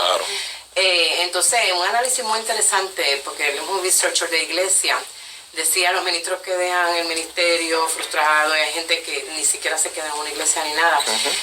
¿Qué usted, basado en su expertise, sugeriría? Porque también el asunto es que todos los que estamos aquí, trabajamos aquí, nos congregamos aquí. Y a veces uno dice, ay, como un breeze. ¿Qué sugerencia usted podría darnos que pudiera ayudarnos como equipo de trabajo a que esa frustración se pueda canalizar? Porque yo sé que el pastor, yo trabajo con él, yo sé que él que necesita tiempo, mándame a casa o en su día libre y todo, pero aún así yo sé que esa partecita de que yo no le voy a decir cómo me siento a nadie, for whatever reason, ¿cómo eso se puede facilitar en un equipo de trabajo? Muchas veces es necesario, ¿verdad?, que uno construya opciones alternativas de counseling, o buscar literatura de counseling, de autoayuda. Lo ideal es poder tener, por ejemplo, en mi iglesia, donde yo estoy en Sendero, tenemos counseling externo por esa misma situación. Hay varios profesionales que la pastora ha elegido, que si es una situación interna, para que la persona pueda manejar cualquier inquietud o poder manejarlo de una manera que sea más conveniente para dicha persona, en vez de nosotros trabajarlo internamente, lo referimos externamente y protegemos esa necesidad del individuo a la misma vez que se le da el apoyo y el servicio. Y así el trabajo es completo, porque yo he estado en este mismo escenario y entiendo perfectamente ese planteamiento. A veces yo no puedo ser la persona porque trabajo muy cerca a los pastores, o porque tal vez no tenemos la relación, o la pastora no puede manejarlo porque no tiene el tiempo. Pues entonces hacemos el referido externo para atender esa necesidad. O sea que existen los medios, lo importante es que se utilicen los mismos. La mayoría de las veces no se utiliza, y ahí es que viene el problema. Entonces la persona acumula, y entonces se generan otros conflictos. Me llamó mucho la atención la pregunta del pastor Gaby, porque en la parte que se contestó, yo lo vi en la parte como yo soy el que estoy como líder, y la otra persona es la que está pasando por el proceso. Pero está la otra balanza, como nosotros como líderes, como pastores, departamento, lo que sea, vemos a la persona que está pasando por eso, porque nosotros podemos tener una división de trabajo, ministerio, pero ¿cuál de los dos personas para nosotros? ¿La depresión que la persona está pasando o el trabajo que esa persona está pasando? Entonces, yo entiendo que la contestación buena para eso debemos verlo por los ojos de Dios. ¿Qué Dios preferiría? ¿La parte espiritual o emocional de la persona o el hecho del trabajo que la persona va a hacer? Yo entiendo que en ese punto me da pena decirlo, y estamos el día de aquí, que a veces el mundo nos enseña más a nosotros de lo que nosotros mismos podemos aprender de la palabra. Porque en el mundo, yo estoy también de una corporación que cuando una persona pasaba por un problema de alcoholismo, ellos preferían mejor sacarlo del trabajo, aunque le pagaran un 75%, y poder restaurar ese problema de alcoholismo y luego restaurarlo el trabajo. Si la persona entonces ahí en ese momento no ejerce bien su trabajo, pues entonces tomaba una decisión más allá, entonces lo tienen que despedir por alguna razón. Pero yo entiendo la pregunta del pastor Gaby, porque la contestamos de la parte del liderazgo, pero que hay de la parte que está pasando como sea yo, sea cualquier empleado de la iglesia, que sea la persona que está por la depresión, pero es un trabajo muy importante que tiene que hacer. Yo entiendo, Pastor Kevin, que hay que verlo, siempre hay que fijarlo todo por los ojos de Dios. O sea, ¿qué hubiese sido Jesús? ¿Qué hubiese dicho él? Lo estoy llevando a ese nivel porque hay que verlo de esa manera. Porque a veces con nuestros ojos humanos vemos la parte del trabajo porque hay que hacerla. Pero ¿qué hubiese sido más importante? ¿Es la parte espiritual, emocional o la parte del trabajo? ¿Cuál de las dos está en balanza? Esa más. Por eso menciono que el todo es importante. Correcto. Eso me llama la atención porque yo hablo con Pastor Kevin, que yo veo mi trabajo, es mi trabajo, tengo mi remuneración, toda mi familia, pero todos los días yo me levanto, a veces uno se levanta cansado, no quiere ir a trabajar, pero yo lo veo, no, este trabajo yo lo hago para el Señor. Yo lo tengo que hacer todos los días con excelencia. A veces que lo hago con más entrega, pero siempre lo hago para Él. Y si resultara ser una condición verídica, ¿verdad? Que es algo clínico, pues también hay que darle un manejo, ¿verdad? Como una condición, pero para eso la persona tendría que estar dispuesta a buscar ayuda o recibirla o poder documentarla. Porque es que vuelve y lo oriento, también hay gente que abusa de los recursos ministeriales, ¿me entiendes? O sea, esto es por un lado y para el otro. O porque estamos en el Señor, me tomo unas libertades, tomo unas ventajas, tomo unas confianzas. Entonces, ¿dónde vamos a establecer la línea? Entonces, lo que quiero es sí, que seamos justos, pero si fuera una situación de esa naturaleza, que la persona lo pueda documentar médicamente y entonces pues ya por ley hay que darle alguna ayuda al respecto. No se le está negando la ayuda, es que sea correcto el manejo. Una pregunta, es normal no analizarlo todo, pero el punto de vista usted de peritaje, ¿cómo usted ve que la persona analice mucho las cosas? ¿Es peligroso? ¿No es peligroso? ¿Es saludable? La persona que analiza mucho es saludable porque lo que está es viendo diferentes escenarios. La persona que se paraliza en el análisis, eso es un problema, que se llama perfeccionismo. Por eso, cuando yo llegué de aquí de psiquiatría a trabajo en psiquiatría. Okay. Now you're talking. Carrera de psicología y trabaja en salud mental en psiquiatría aquí en Trujillo. Y los primeros 3 meses, el conflicto mío trabajando full time es que yo quería regresar a psiquiatría. Yo quería regresar. Anhelaba, lloraba, era lo que quería estar, y era mi llamado, pero quería regresar a psiquiatría. Cuando entendí lo interno, y lo que da a todos los años, en el caso de que uno pues aquí también da, y la parte de consejería, la parte de todo, he encontrado por lo que ha dicho, yo aprendí, si me llevo, aprendo lo que está en psiquiatría. Yo pensé que tenía que soltarlo, en psiquiatría, fui naif, ya ese tiempo se acabó, no, tienes que traérmelo, que me sorprendió, me lo tienes que traer y me tienes que empezar a conocer. Y por eso es que yo digo, lo digo siempre públicamente, y lo he dicho, yo no tomo café con todo el mundo. ¿Qué quiero decir? He aprendido a relacionar, a entender con quién, cómo, y a respetar, a tener pasión que siempre he tenido por el trabajo que he hecho en mi vida, y la tuve que añadirle compasión, que esa es la virtud que tuve que añadirle en mi capacidad humana, compasión. Y lo que yo he encontrado aquí, doctor, mucho es dentro del liderato, dentro de cualquier, desde hoy me convertí ahí años, es que se me quedan en esa parte de reflexionar. Nosotros hemos vendido demasiado un resuelve, la gente de púlpito, un resuelve, y la gente ha dejado de reflexionar. Y yo estoy llamando a la gente que tiene que reflexionar, y he encontrado eso en casi todo el mundo, y no es porque entonces no se atreven a tocar. Aquí hay recursos, tenemos un listado de recursos que yo tengo, increíbles hombres y mujeres de Dios que refiero a yo misma he buscado a la gente que se me ha acercado. Te veo afuera, porque todo el mundo que sabe que está en mi oficina porque tiene un problema. Te ves sentado en mi oficina, no es que estamos haciendo chistes, es que tiene un problema. Y tienen ese sello. Claro.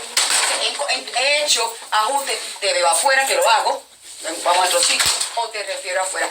Pero lo que yo he encontrado grandemente es la falta de reflexión, de estancamiento, y ahí entonces, y sigo en la función, y sigo en el hacer. Y el ser se queda ahí stuck, se queda ahí estancado, y ahí es donde pues surge la justificación o la máscara de que no me atrevo, o asumir porque me pasa mucho, ay, Laura, que tú estás tan ocupada, no asuma por mí, yo sé, no asuma, mi sistema de apoyo es, gente, le va a sorprender, yo soy mucho autodisciplinada, me cuido mucho con quien hablo, pero mío son los cartoons. Sí. Yo me voy a mi cartoon. Y a Tommy Jerry. Terapia. Very good, very good. Oh, yeah. Oye, digo, ya. Yo me gusta dormir con los cartoons. Very good. Pero es eso, es todo eso. Más dentro de la iglesia que afuera, es la falta de reflexión. Hemos nosotros hecho mal en estar resolviendo inclusive desde púlpito. Y decir a la gente que está, por ejemplo, de que vas a salir bien, vas a decir, no, gózate en la crisis, abraza el dolor, llora en el dolor, dale el tantrum. Embrace reality. Entonces, porque he hecho una justificación de que no me atrevo, es que estás muy ocupada, es que van a decir, es que si hablo me van a usar en el púlpito. Por eso es que tengo gente de tantas otras iglesias. Por eso mismo, porque si hablo con mi pastor o si hablo con me van a usar mi situación, mi crisis en el púlpito. Claro. Eso está dando mucho cancha. Claro. Y yo mismo tengo que entender eso. Tengo que tener mucho cuidado que la gente está estancándose, se está callando porque me van a usar mi situación en el púlpito. Por lo menos lo asume. Lo asume. Aunque no se haga, Exacto, lo asume. Entonces, eso entonces, no necesariamente, no, pero porque aquí de tantas iglesias, buscando esa salida porque yo me atrevo en la mía. Y eso es la falta de reflexionar. No tengo que volver a la introspección, tengo que volver a la responsabilidad. Lo hice mal, estoy mal, tengo que pararme. Y eso es lo que he encontrado dentro de uno que se convirtió hoy a uno que lleva, que está en una posición ministerial. Claro.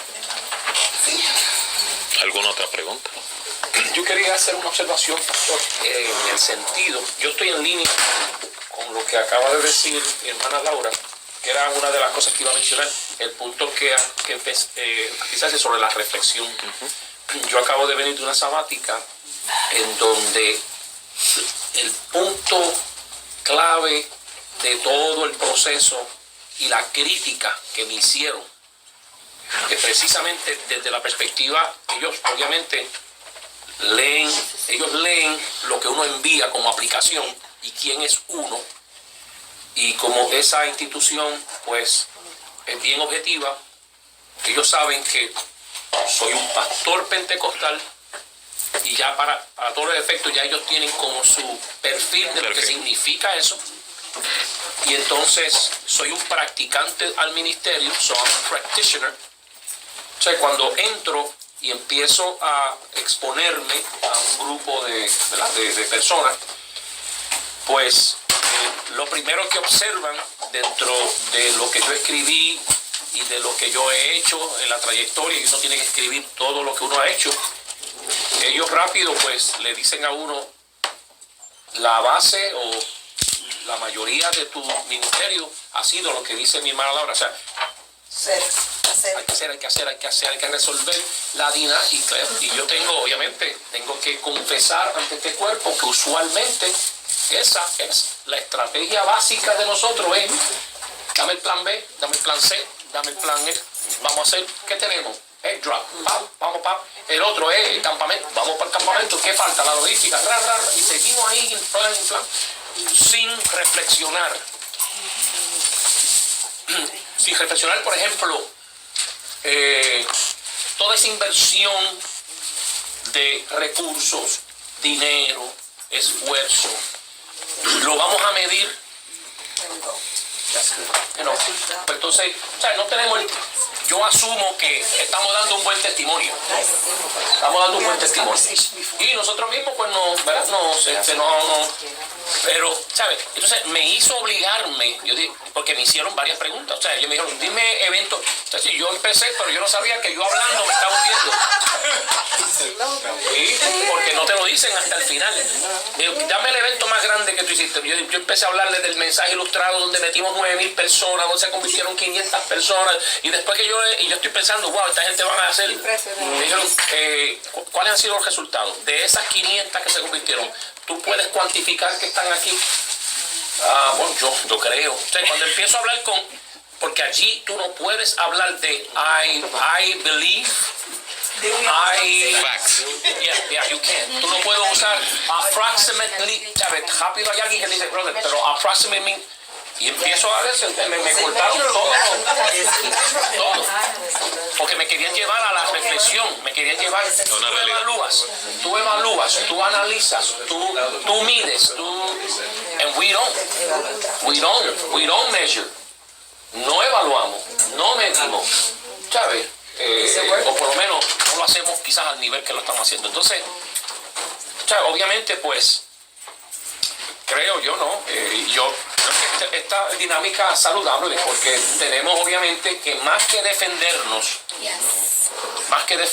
yo pienso que el mejor elemento de sanidad es admisión, es confesión, es perdón, es arrepentirnos delante del Señor como institución, decir, Señor, wow, qué mucho me falta todavía, qué mucho nos falta como iglesia para nosotros poder llegar a ese nivel, ¿me entiendes? Y yo le agradezco esta reflexión porque nos retrata, nos obliga a decir, necesitamos cambiar, necesitamos, o de lo contrario no crecemos. Hay gente que se siente más cómodo. Yo estaba haciendo una reflexión y yo decía, cuando yo llegué aquí, obviamente, pues era una mega iglesia ya porque era más de 1000 personas.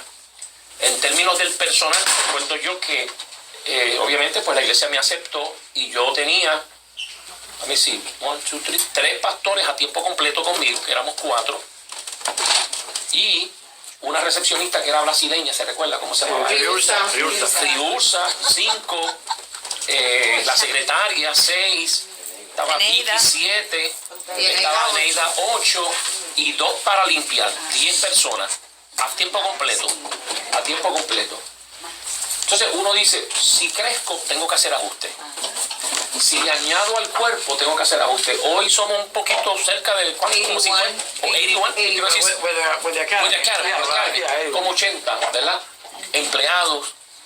Y entonces yo digo, para poder nosotros crecer, tenemos que ajustarnos. Porque es un principio de vida. Si me quedo pequeño, pues entonces no tengo mucha atención. Me quedo yo más cómodo con 10 y viviré con problemas, pero no vamos a crecer. Entonces, todo este desarrollo ha sido porque nos hemos obligado a aceptar diferencias, a aceptar gente que no piensan como nosotros, a hacer nuestros ajustes. Y obviamente, y yo veo que si queremos crecer, definitivamente y el cuerpo de Cristo, si va a crecer, vamos a recibir gente que piensan diferente en sus crisis. Y nosotros, los que digamos que sabemos más, somos los más, si nos atrevemos a decir eso, somos los más responsables. Y yo pienso que un ejercicio como el que acabamos de tener es saludable. Yo lo que le digo a mis compañeros es, vamos a seguir creciendo. Con los riesgos que eso envuelva. Vamos a atrevernos a hacer ajustes para que también otros tengan la oportunidad. ¿Me entiendes? Y nada, pero tengo que admitir que fui criticado en estos últimos 3 meses. Fui criticado, bueno, ¿sabes? No criticado, sino me llevaron a pensar, you are a practitioner or you don't reflect. Después que tuve esa experiencia de contar, entonces no conté más nada. Pues yo dije, entonces sigo diciendo, porque cada vez que yo despedía una experiencia, mi advisor me decía, pero tú me diste eso, tú reflexionaste, tú viste, la otra palabra era, tú has visto transformación, porque yo estoy viendo crecimiento. They don't care about crecimiento, de verdad. They don't care about crecimiento. Ellos me preguntan, ¿tú estás viendo transformación? Y yo decía, ahora tengo que yo definir transformación. Y me obligaron a ver otras categorías que son tan importantes como las que yo siempre he visto, que es crecimiento, número, wow, la vida. Pero me dice, la transformación, ¿tú la estás viendo? En ti, me decían, ¿cómo tú te sientes? Y yo tuve que admitir, bueno, a veces me siento frustrado. ¿Y cómo se sienten los demás compañeros? Bueno, nosotros tenemos una dinámica que así les dije, en nuestra iglesia se quema nuestra gente, se quema, porque el objetivo es go. Estás orientado. Entonces me dice, pero what about transformation? Have you seen transformation? Yo digo, bueno, por fe, yo creo que por fe estamos siendo transformados. No, yo me admití, yo le dije, chacho, ya en un momento yo dije, chacho, yo me tiro aquí con todo. Yo le dije, I'm assuming that people are being transformed. If we don't have guidelines to see it, then I can't vouch for it. Porque no. Laura, Víctor y Denise fueron a la conferencia de Grow. Te lo mando a ir a Grow. cuando llegaron, estábamos y tuvimos un diálogo bastante, más o menos en esta misma línea. ¿De reflexión? De reflexión. Y el issue era el egg hunt. Why are we doing this? Is it because we feel good? Measurable. Or is it measurable? ¿Entiendes? ¿Cuál es el resultado de lo que estamos haciendo? Estamos invirtiendo couple hundred people en resources, dinero, tiempo, pero de esos niños que les servimos, ¿cuántos están aquí? I have a way to tell. So, y lo mismo, o sea, hay mucha, y hablamos un poquito de la iglesia de Choco, o sea, cuando la esposa de Choco le dice a Choco, I want to break, can you measure this?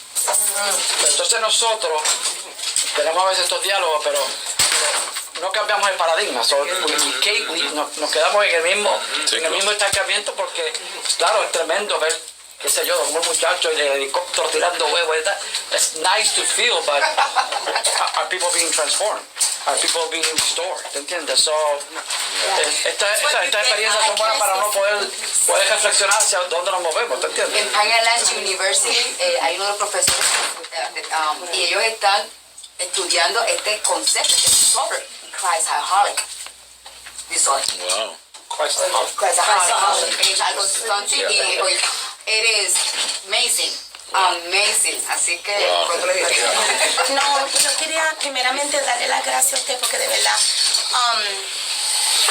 yo sé español, pero para mí charla es como charla like jaja, so I don't even dare say cuando te inició la charla like what, so ni me atrevo a decir eso porque fueron unos tópicos tan sensitivos para mi vida, so les quiero dar gracias por esa tremenda conferencia, en mi opinión.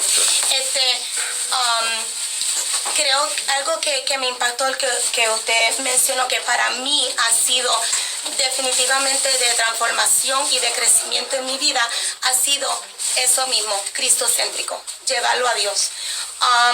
Yo puedo aquí mismo en esta silla, y tiemblo con mucho respeto, que han habido veces que me he sentado frente de mi pastor, que tanto lo amo y lo respeto, y han habido decisiones y direcciones que Él nos ha dado como pareja que estamos bajo su ministerio, y yo no las he entendido. Pero algo que se implantó siempre en mi vida desde muy pequeña ha sido eso mismo, ¿sabe? A veces tratamos de entender demasiado, como usted dice, no, we can't get stuck on the analyzing. It's okay to analyze, but you need to move on. And I think que a veces el problema es que no solamente queremos analizarlo, pero es que queremos que Él entienda lo que nosotros queremos que se haga, y que se haga de nuestra manera. Y cuando la persona de la visión, ¿verdad?, dice algo, pues yo estoy 100% que es importante, si uno no ve eye to eye, que uno pueda sentar y decir, pastor, no entiendo esto. Pero yo tengo que confesarme que han habido veces que yo he salido de su oficina o de su casa, de frente de su persona, que ha salido no entendiendo. Pero eso no cambia, ¿sabes? Ahora te digo, yo como empleada o esposa del pastor, yo lo traigo al Señor. Y yo he sabido decirle al Señor, ¿sabes? Si ayúdame a entender, ayúdame a entender estas decisiones, ayúdame a reflejar, y con el tiempo el Señor me ha revelado que tú tienes que cambiar. Y yo, pues amén, Señor, yo cambio, ¿sabes? Otras veces, personas que han sido tan gigantes en mi vida, Dios no que las elimine, las mata, pero los guían a ellos a otros lados, y todavía yo estoy aquí plantado junto a mi pastor.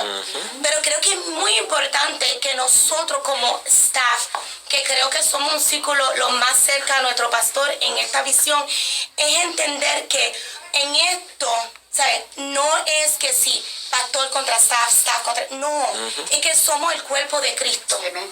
Y somos lo que hemos sido llamados, no empleados. Porque eso es algo bien delicado, porque empleado es check in, check out. Pero cuando tú tienes un llamado, o sea, cuando, como usted dice, la familia es un ministerio, quiere decir que this is all the time, you know what I mean? So, cuando entendemos que esto es un llamado, entonces yo me someto a mi líder, y aun cuando no comprendo ciertas cosas, lo llevo al Señor. Creo que no soy psicóloga ni nada que se parezca, pero tengo 3 teenagers, son más o menos. Creo que donde a veces we can get stuck is when we want things our way, and if it's not done our way, then we see him insensitive. Claro. However, if we take it to the Lord, y yo se lo digo a mis hijos todo el tiempo, quizás no me entiende, órale al Señor. Hay veces que mi hija viene y me reclama ciertas cosas y yo le digo, mira, esto es así, así, así, pero yo no espero que tú me entiendas.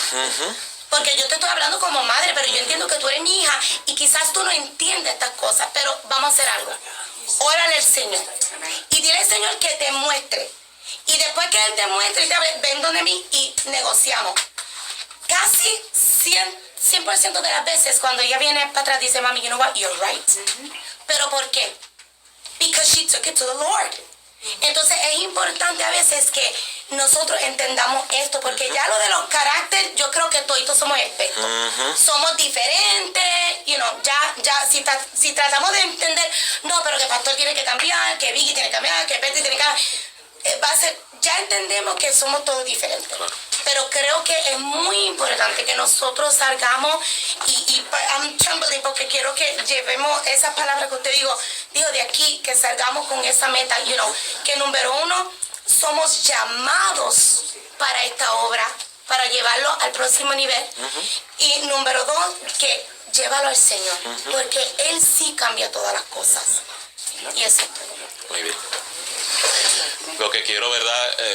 Dejarle a todos que no se olviden es, todos los que estamos aquí, ¿verdad? En este ministerio, incluyéndome a mí en la función que me toca, todos estamos descualificados. Nunca se olvide de eso. La obra que usted hace para el Señor, usted no tiene méritos, usted no tiene cualificaciones. Por un momento Dios te deja, vas a ver qué incompetente eres para llevar esa obra. Así que usted opera en gracia prestada. En el momento que usted interprete que usted tiene los méritos, usted está en riesgo. Así que yo le sugeriría que mire esto, ¿verdad? Como mi hermana acaba de mencionar, esto es un privilegio que Dios le da, porque ni tan siquiera el mundo secular se lo va a permitir. Si yo voy a Procter & Gamble y yo no tengo los méritos ni las cualificaciones, por más famoso, por mejor que yo ore, mejor que yo hable, mejor credenciales que tenga, you're not fit to the job. En esta empresa que es el reino de Dios es bien diferente, por eso es que no se puede comparar con el mundo secular. Aquí nadie doesn't meet the measure. Lo que Dios nos está ofreciendo es el 100 tuyo y mío no sirve para nada. Si yo puedo llegar aunque sea un 30 de Dios, es mejor que mi 100. Mientras yo sea consciente de ello, usted va a ver que esto es un privilegio y se lo va a disfrutar. Amén. Hasta el pastor está descualificado para la posición que tiene. Yo me lo confieso. Así que Desde que llegué yo decía, así que por eso es que le digo, cuando usted vea imperfecciones, solamente remind yourself, this is normal because we are not qualified for this position. Así que la cualificación tiene que venir de arriba. Nos toca cultivarla. Algunos, ¿verdad? A 30, otros a 60, otros a 100. Pero la gloria o la virtud sigue proveniendo del Señor. Amén. Rapidito, sí, mientras estamos hablando que yo quiero compartir. Yo tuve la oportunidad de estar 4 días con Pastor Gaby y Pastora Petri, el cual fue bendición para mí personalmente porque ellos pudieron conocerme a mí. Y esto es un punto que yo quiero traerlo aquí porque creo que es saludable para nosotros. Estamos a veces, como dice el pastor y como dice Lara, haciendo tanto que este mismo cuerpo no se conoce. Nos conocemos livianamente. Uno que otro quizás comparte un poquito más que otro, pero realmente no nos conocemos. Y no es hasta que llegan esos momentos que uno puede abrirse y demostrar quién es uno, cómo es uno, porque uno piensa como piensa, porque actúa como actúa, porque habla como habla, que la persona dice, wow, a la verdad que me conecto, tenemos más cosas en común que no, pero no fue hasta que nos dimos esta oportunidad, que nos dimos cuenta que tenemos más cosas en común que no. Y llevo trabajando contigo 5 o 6 años. Entonces, mi punto es, quizás si haciendo menos de actividades no medibles, que nos consumen tiempo, energía, dinero, y haciendo más actividades productivas, donde nosotros nos conocemos mejor y por lo tanto tenemos esa compasión, tenemos ese entendimiento uno del otro para cubrirnos. Creo que seríamos más efectivos en el pueblo, porque ya yo tengo un criterio para decir cuando un hermano viene donde mí, no, yo sé cómo piensa el pastor Gaby. Y esa no es la línea de él. Mira, lo que él quiso decir fue esto. Pero si yo no te conozco, yo no puedo abogar por ti, no puedo, porque no estamos todos en la misma página, como cuerpo pastoral. Porque estamos tan ocupados en tantas funciones para el reino, y estamos unidos pero segregados. Because each of us are doing our own thing. Y cuando nos venimos a esta mesa, muchas veces nos encontramos defendiendo nuestro punto o nuestro criterio, porque como no te conozco bien, no sé lo que tú estás haciendo en totalidad, pues yo tengo que defender mi punto y por qué hago lo que hago. Pero esa experiencia para mí fue increíble, porque los conocí a ellos mejor como nunca, y llevo años, y ellos me pudieron conocer a mí y mi corazón. Entonces eso cambió una relación. Hay relación, que lo único que ha hecho es fortalecer lo que ellos son en el ministerio, pero he visto también que me ha fortalecido a mí a llevarme a otro nivel. So, es increíble lo que hace una relación saludable. Es increíble. Tenemos que cultivar entre nosotros más relaciones saludables. Para que tú entiendas que cuando yo hago algo, ¿por qué lo estoy haciendo? No es para herir, no es para chavar, no es para impedir, no es porque quiero ser mejor que nadie. Es porque mi intención es cuidar el reino. So, it just changes. And I think it's until we have those times to do that as a ministry, as a group, that we're going to appreciate truly who we all are in Christ. I don't think we truly appreciate la función de cada uno. Because we're so busy doing. So, eso que dice el pastor, de reflexionar, de por qué hacemos lo que hacemos en nuestra iglesia, que es lo que siempre el pastor también trae, por qué lo hacemos, hacia dónde nos dirige, nos une más o nos separa. Porque si no nos está uniendo más, entonces el esfuerzo es más. Que es lo que a veces pasa, es más trabajoso que llevadero. Porque en vez de trabajar todos para un mismo propósito, nos vemos retándonos. And, competing against each other. Because I really don't understand where you are. So, that to me was a blessing. Yo lo he compartido ya con el pastor Nino, pero y con ellos públicamente también se lo hizo. Eso para mí fue bien, bien bueno, tener esa oportunidad. So, lo que hago es diciéndolo para ver cómo podemos hacer eventos, actividades donde quizá haciendo menos en una forma no medible, en una forma sí medible, haber más salud entre nosotros para ser más efectivos en un pueblo que necesita gente que esté saludable. Pues como menciona, ¿verdad? El mayor recurso del reino es el individuo. Yo entiendo que ustedes son afortunados porque el pastor acaba de pasar por una experiencia traumática para bien y van a ver el fruto al respecto. Así que esto no es coincidencia, ¿verdad? Porque él hablar de la manera que habló. Oren por mí. La admisión que él acaba de hacer. La admisión que él acaba de hacer es muy de valiente, es muy de humildad y es una de un hombre que está abierto a cambios. Muchas personas se pasan la trayectoria de vida task oriented y nunca se le cae la venda de lo otro. Así que lo que el pastor acaba de traer y compartirle su experiencia de sabática enriquece el ministerio y lo enriquece a él extraordinariamente. Así que espero que esto sea una oportunidad, porque es una oportunidad para crecimiento para ustedes. Nosotros estamos en el quantity, pero cuando uno se mueve al quality, hermano, ahí uno dice, wow, sepa yo cuán frágil soy. Ahí uno dice, Dios mío, ahora solo sé que no sé nada. Exacto.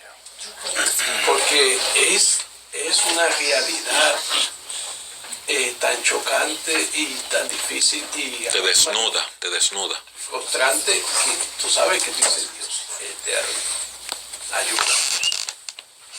Y yo creo que la bendición, ¿verdad?, en que vamos basado en la reflexión del pastor, la reflexión de Tomás, es movernos en esa dirección, pero con esa actitud. Con esa actitud, Señor, ayúdanos, porque vamos a enfrentar una realidad que es tan retante y que nosotros a la misma vez descubrimos cuán impotentes somos. Es un quebrantamiento. Un quebrantamiento. Bueno, pues que el Señor nos ayude. Bueno, lo más extraordinario es, ahora lo podemos ver, siempre hemos estado desnudos y no lo sabíamos. Ahora tenemos el privilegio de ver esa realidad. Yo lo que le digo, si Dios le está dando esa oportunidad, manéjenla de manera privilegiada. Y